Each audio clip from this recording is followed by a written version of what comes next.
ايه يا جدعان؟ ايه يا فراج؟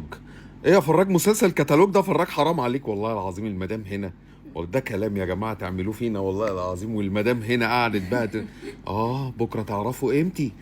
بكره انا مش هموت ليه دخلتونا ليه دخلتني في القصه السوداء دي وعياط وشحتفه المسلسل حلو، انا ما قلتش حاجه، بس نكد عليا جامد والله العظيم وقلب عليا المواجع.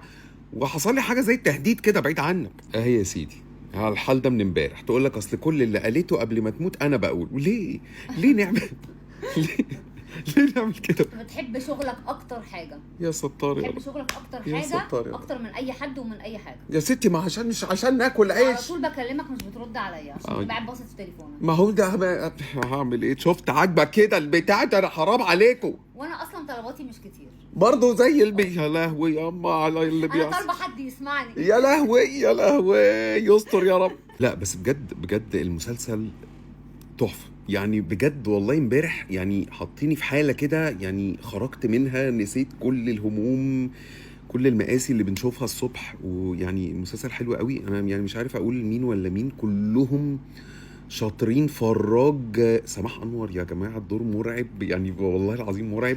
بنته اللي هي بنته الكبيره البنت ممثله حلوه قوي يعني. لا بيومي فؤاد يعني اللي هو المفروض اخو برضه ريهام عبد الغفور. لا كلهم يعني مش عايز اقول حد وانسى حد.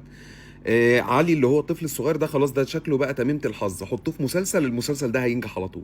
وطبعا فكرة المسلسل حلوة قوي وهتيجي على جرح ناس كتير او هتلمس اسر كتير قوي، طبعا انا واحد منهم.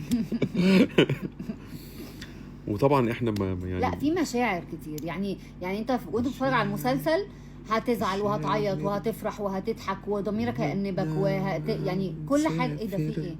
ماشي. انا غلطانه انا وسايباك. لا شفت اهو شفت ده. لا خلاص والنبي ما تعمليش فينا كده. طبعا في النهايه يعني ربنا يخلي كل الامهات يا رب والزوجات اللي بيتعبوا وبيشقوا ساعات فعلا احنا مش بنحس ومش بنقدر غير بعد الفقد. بس ان شاء الله يعني يبقى المسلسل فيه مسج ورساله حلوه لكل الناس وبس كده. انتوا حياتكم من غيرنا سلطات طبعا ما نقدرش والله سلطه نقول ولا الهوا. ما نقدرش نقول غير كده. شكرا، السلام عليكم.